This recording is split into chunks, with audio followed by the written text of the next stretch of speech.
Welcome to PC Gaming Tech Summary. I'm your host, Gamer, and today we go over upgrading. What changes have occurred when I upgraded my system? Performance changes.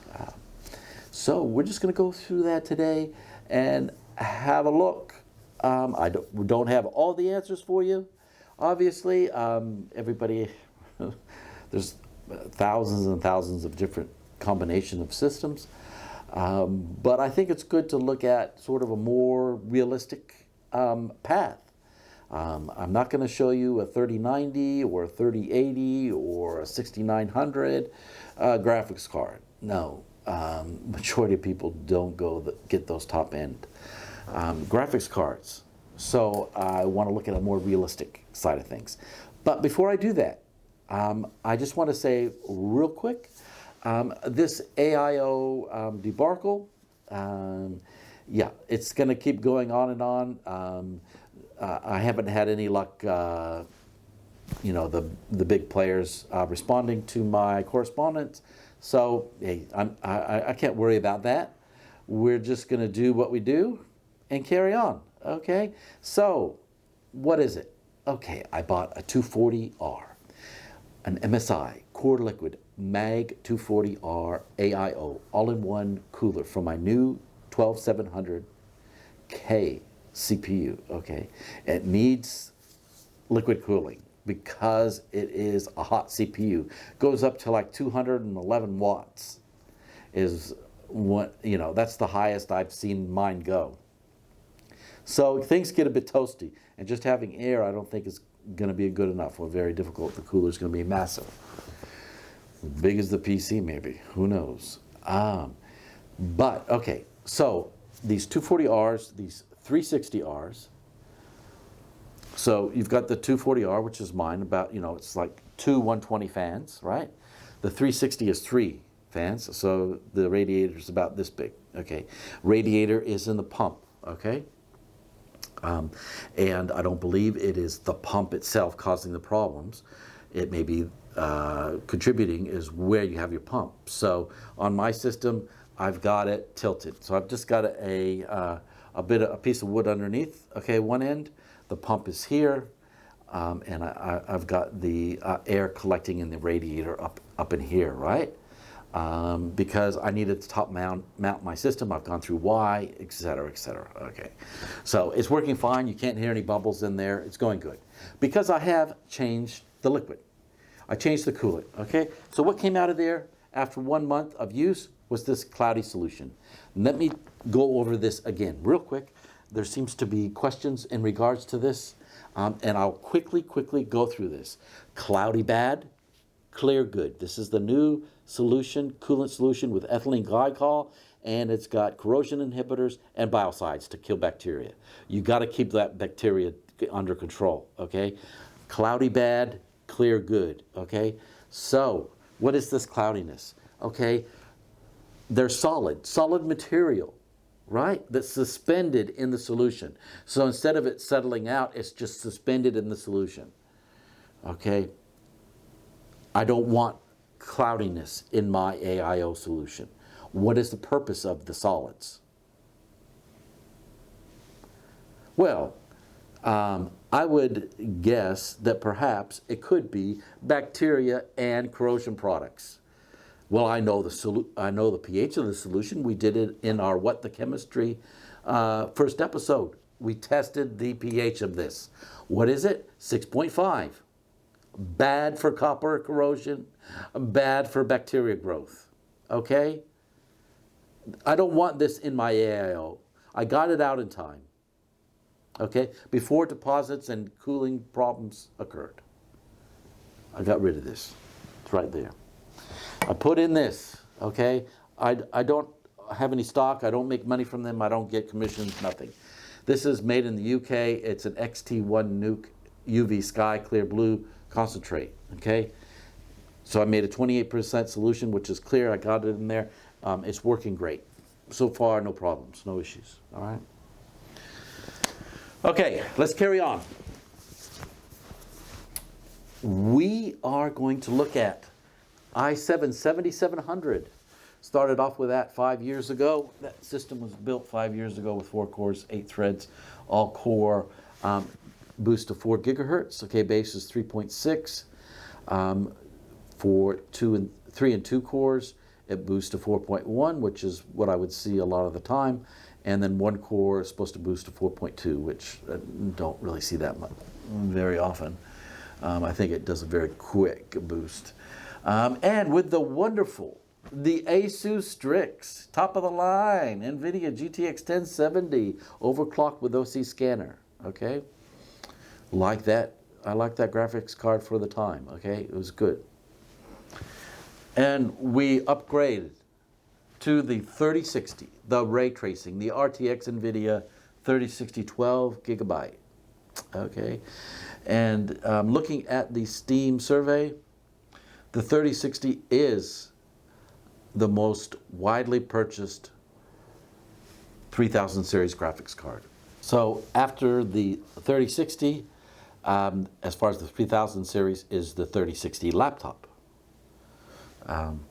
So yeah, I thought that might occur back a year ago, that this graphics card eventually would be the most widely bought of the 3000 series. Now, 8% of people, over 8% of people have the 1060. Okay, so that's the most widely owned graphics card is still the 1060, which doesn't surprise me. Now, the new 4000 series is coming out, starting to come out in September with the 3080, 4080, and 4090. And I have noticed that the 3080, since this graphics card plunge, so graphics card prices have plummeted due to less demand from the mining system, mining users. There's a move in the mining industry away from using GPUs to create their cryptocurrency and doing it different ways. So, good news for gamers, okay? So more people have seen this drop in the 3080 price and they've gone for it, and I understand why. Yeah. And so the 3060 has dropped 20%, more than 20%, probably 25, closer to 25% since I bought it a year ago, a bit over a year ago, February 25th of 2021. Anyways, so we did that and we moved over to 4K gaming. Okay, 4K, yeah. So with 4K gaming, you tend to have a 60 hertz monitor with the 4K resolution a lot of the times, okay, most of the time. So you only need 60 frames per second created. So you need fewer frames per second created. And with the 7700, yeah, it was a good match, actually. It could create enough frames, and I could do 4K gaming, just adjust the settings as need be, as needed. And so that was been quite good over the last year, okay? And since I'm rendering videos and wanting to upgrade my system, I went and upgraded to the 12700, 12 cores, 20 threads. Okay, it's got 8 performance cores. Those are the very fast cores. Each of those has 2 threads, which is like 2 wires and 2 pipes coming out. It can feed out more information with those threads. Okay, so and that boosts to around, say, 4.8 gigahertz. It depends on how the cooling's going, the temperatures, as to how it boosts, is my understanding. But I see you know, boosting to 4.8, 4.9, 4.7, just depends. So anyways, it's been working great. Not a stuttery mess, no stuttering. It has 4 efficient cores, which are smaller cores. Each has 1 thread, and they're like laptop cores, so they run cooler. And as because of that, I do overclock that standard. So if the temperatures are right, if the system wants to boost it, they can go up to like 4 gigahertz with those cores. Pretty much leave the performance cores alone. I've tinkered it with it a bit, and there's not much room to really do a lot of overclocking there, but over time, you know, I can do that. I've got the motherboard, I've got the MSI motherboard, and I've got the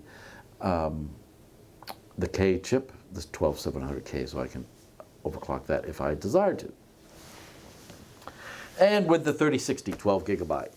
Okay, so what happens here? This upgrade path, what are the changes that happen in frames per second? So we're gonna have a look at that. So sit right back, have a cup of coffee, and we'll get into it.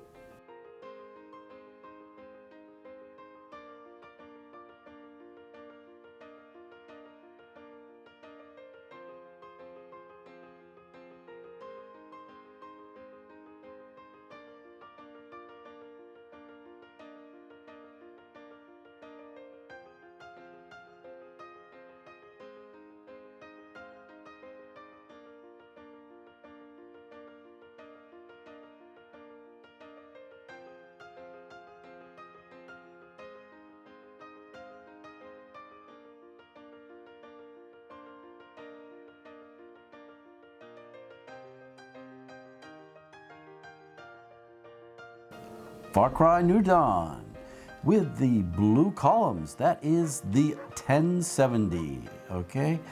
And we're at 4K resolution, so it's 37. Then we move over to the 3060 to get a big jump up to 51. And moving over to the 12700K, the yellow column, it's got the same result. So that's good. That's telling me the 7700 did a good job creating frames of 4K. Now, at 1440p resolution, the blue column 68 is the 1070. The red column is 78, which is the 3060. And at 1440p, 12700K can create quite a few more frames there, up to 94. Okay, and then at 1080p, again, similar sort of scaling. Big jump from the 12700K. We've got the Alien Isolation benchmark running in the background, and first we're going to talk about Death Stranding at 4K. On the blue column, we've got the 1070 with 63 frames per second, and on the red column, we've got the 3060 with 86. So there's quite a big jump there, and only a few more for the 12700K. Okay, next at 1440p, you see a bigger difference there, where in the yellow column you get quite a few more frames putting on the 12700K. Now, Alien Isolation. Okay, that's only at 4K, and you see similar 4K scaling as we talked about before. And we see Jedi Fallen Order at epic settings at 4K. We get some low results. So basically with this game, you put on dynamic resolution scaling, okay? So it's just like an on-off switch for it. Turn it on and then you get your frames coming up. 62 for the 1070, 87 for the 3060, so quite a big jump there. And with the 12700K, just a couple more frames. Now, if we look at 1440p, you see similar scaling, okay? And just a slight boost there. And with the 89 frames per second there at the dynamic resolution scaling at 1440p, that was a result that needed to be repeated, and I didn't get the chance yet. So let's carry on. Next, we've got the Shadow of the Tomb Raider at 4K with the ray tracing and DLSS turned off. The anti-aliasing is TAA, and we've got that AMD Fidelity FX CAS at the minimum amount of 20%. And what do we get? Okay. Well, we get a difference between the 1070 and the 3060 of like 30%, and that's great. improvement. And then by using the 12700K, we get a few more frames, about 15% more. Now, if we go over to the 1440p with the same DLSS and RTX off, we get quite a few more frames coming out of the 12700K.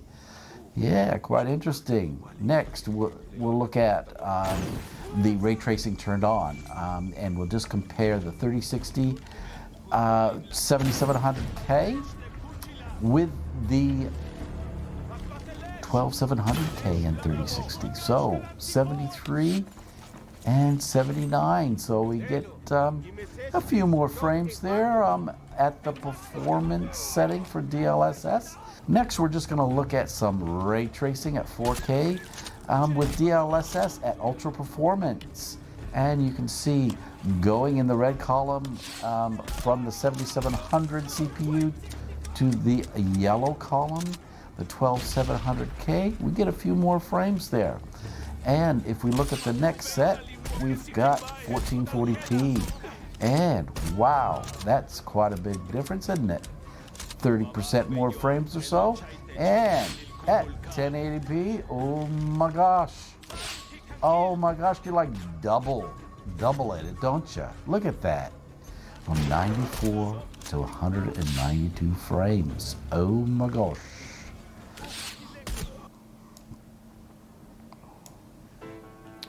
Next, we're going to look at Tomb Raider 2013. And wow, this is a game that was made a little while ago, but it's still really fun to play and it looks good.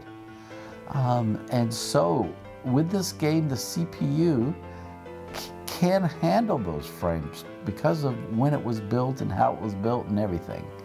So at 4K, we go from 50 frames per second with the 1070 and put on that 3060, and ooh, we're above our 60 frames per second, which is great. Okay, and then you just get a couple more frames with that 12700K. Very similar thing happening there at 1440p as well as 1080p. Next, we're going to look at this strange game called Control. Yes. So in this first set, we've got ray tracing turned on. And even with the 1070, you're allowed to try ray tracing, see how it goes. And it is only 23 frames per second with the 1070. And the 3060 uses those ray tracing cores and gives you 63 frames. And with the 12700K, well, here's some more frames, 7 more. Now, if we look with ray tracing turned off, we see some scaling going on here, 51 to 73 to 85. And then at 1440p, we get similar results for the 7700 and the 12700K. So, wow. Yeah, it makes the old CPU, the 7700, look good.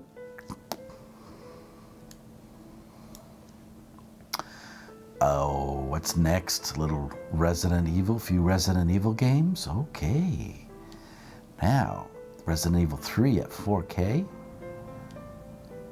110 frames per second. Okay, and that is with the 7700 and the 1070. Once we switch over to the 3060, oh, you get a lot more frames there. Holy cow, 54 more frames. And then slap on that 12700K and oh my gosh, huge numbers, huge numbers. Really don't need the numbers to be that big, do you? For a single player game? Oh well. Now we move on to Resident Evil Village. Okay, that was released I think about a year ago or so. And that is scary in parts, that game. Oh my gosh. Now, with the 1070, we were able to have our settings With 3 gigabytes of texture set, we could get 58 frames per second. And then if we switch over to 3060, oh wow, look at that huge increase in frames. And you get a similar amount with the 12700K. Okay, so that 7700 is working well at 4K. Now, let's look at 1440p. So we see a bit more scaling here. I'm going from 114 frames per second to 179 with the 3060, and a few more frames with the 12700K, and at 1080p, a lot more frames, over around 100 more frames per second, comparing the 12700K.